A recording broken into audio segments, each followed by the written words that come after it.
What I love is that it's not a floating hotel like some of the bigger cruise ships are, which, I mean, they're very nice too and they fulfill their purpose. But here people can come and actually go sailing. They can actually see the sails going up and they can feel the sailing, you know? And yeah, you might get seasick from time to time, but it's in a more classical way. It's not all modernized, and it's supposed to be beautiful. It's supposed to be like in the old days a little bit. And that's why I love this ship. A big boat has cast anchor somewhere off the Croatian coast.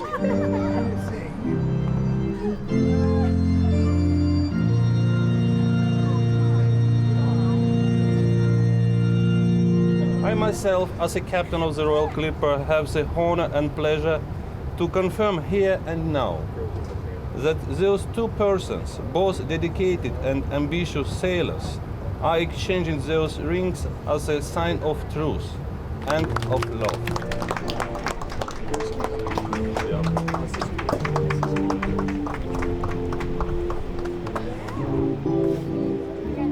I hope that you will come on board of Royal Clipper every year on September 22nd to celebrate this wedding vows. To celebrate, yes. Okay, that's enough joking, Captain Sergei. The champagne is flowing like water, but it's almost 6 p.m. and the passengers of the biggest sailing ship in the world are waiting for the great maneuver.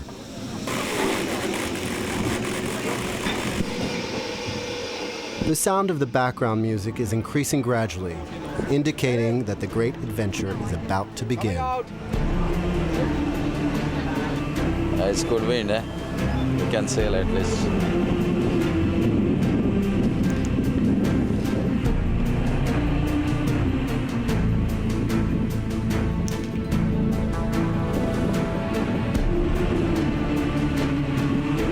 The music is, you know, a lot of people like this music. They're crazy for this music. And of course for the sails also. Within just a few minutes, 5,000 square meters of sails are unfurled. Our cruise passengers are about to time travel.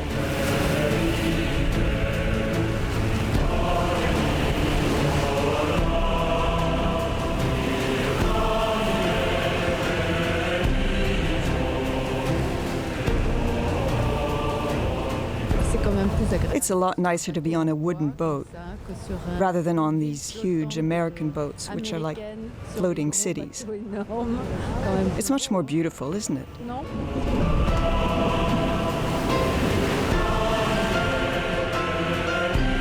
I've got goosebumps.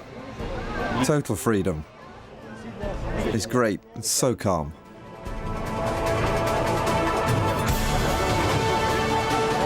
It's a dream come true.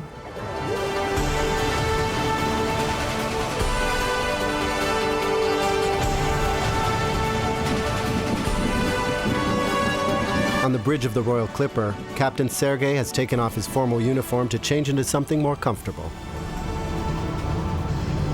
Best moment of the day when we're leaving, as usual.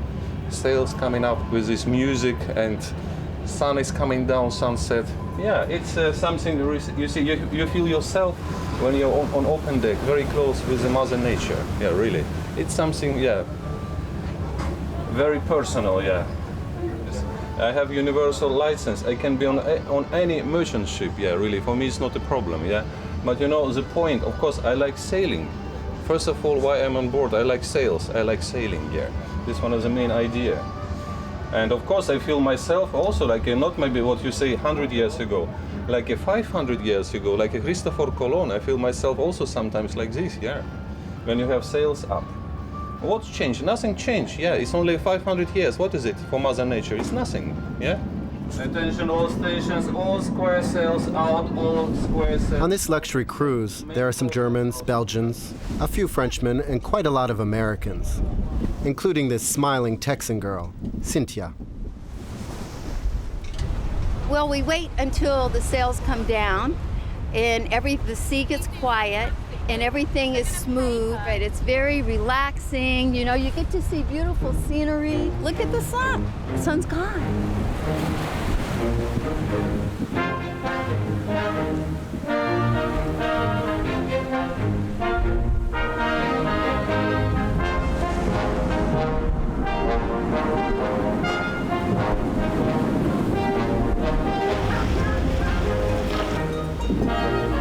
The man who had the idea of this new type of cruise is a Swedish shipowner, Michael Kraft.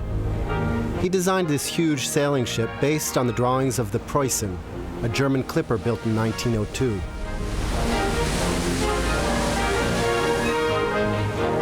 Michael Kraft has always been fascinated by the life of deep-sea sailors, these brave crews who in the 19th century crossed Cape Horn and the Cape of Good Hope, come hell or high water.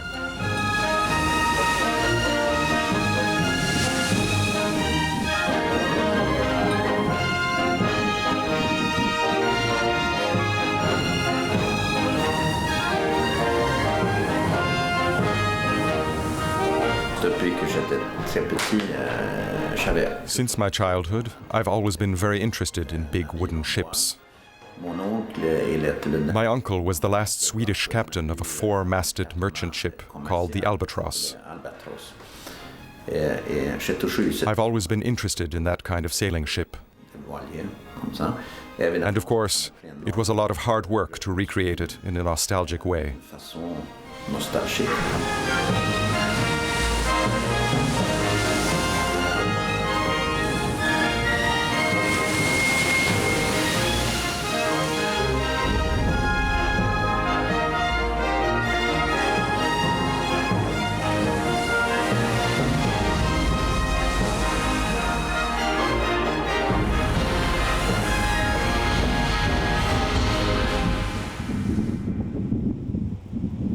Nowadays on the Royal Clipper, no more hauling and pitching, but just enough physical activity to work off excess food and drink of the previous night.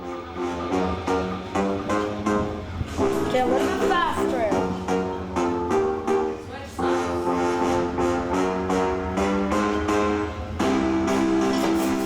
It's true that on board it's hard to resist temptation. The meals are gigantic. There is an army of waiters, cooks, and wine stewards who are there to make sure that all your wishes are their commands. There are also 100 crew members, such as chambermaids, mechanics, masseurs, and fitness teachers.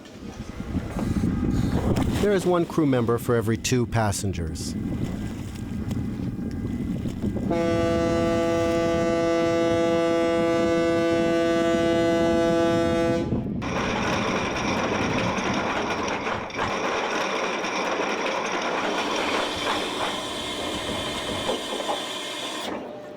The adventure of the Royal Clipper includes 12 days of an amazing cruise and 12 stops. After Venice and Hvar Island, Paul and Cynthia, the Texans on the Royal, are on their way to the old city of Dubrovnik.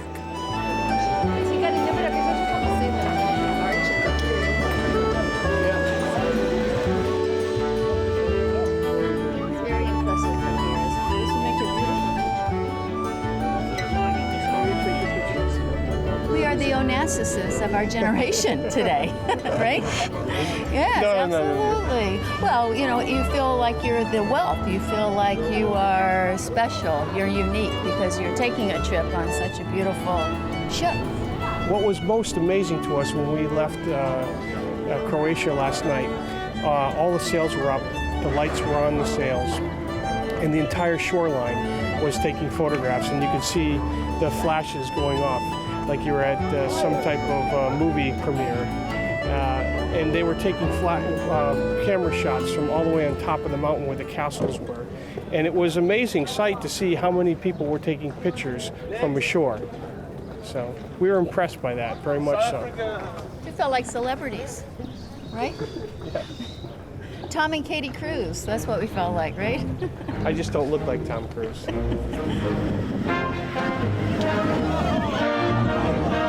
At nearly 3,000 euros for the cruise, the passengers feel as if they're experiencing a thrilling trip.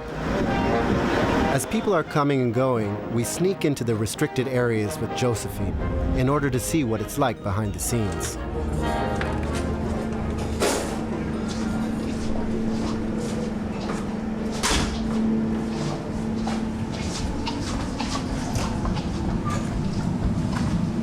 Can you explain us where we are now? Now we're in my cabin, which I share with the head of spa and the nurse. It's not huge, but we have different schedules, so it's okay. Most of the time, we don't have to fight about the surface or about the shower or anything like that. It's hard to film the crew. Well, of course, because you're on this ship all the time, right? And as soon as you're in a passenger area, you have to, or you want to, you behave and you talk to new people all the time, and you have to just obey some of the rules, right? But when you're in the crew mess, you're in the cabin, that's when we're off. Like, that's our free time. That's for you when you go home and you're with your family. We go home and we go home to this, or we go home and we go to crew mess. So when somebody else comes in who's not supposed to be there, it's very like, okay, what's going on now? You know, should we go get our uniforms or anything like that? There's no more time to chat. Captain Sergei just ordered the recall. Out, all square sails out except the main course. It's nearly 6 o'clock. Sounds familiar.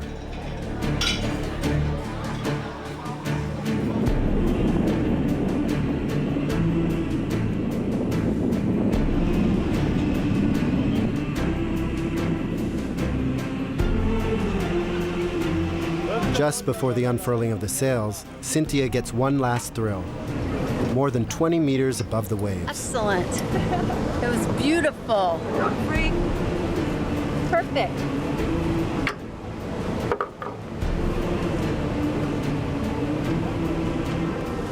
Quite impressive. Oh my God. You can see for miles.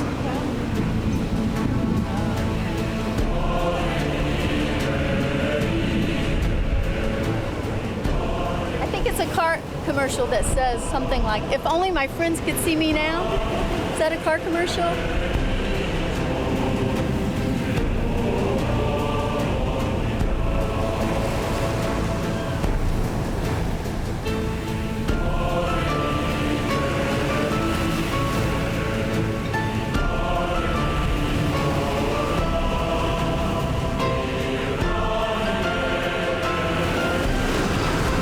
This time, the Royal Clipper and its 42 sails are heading for Sicily, where there is a gale warning.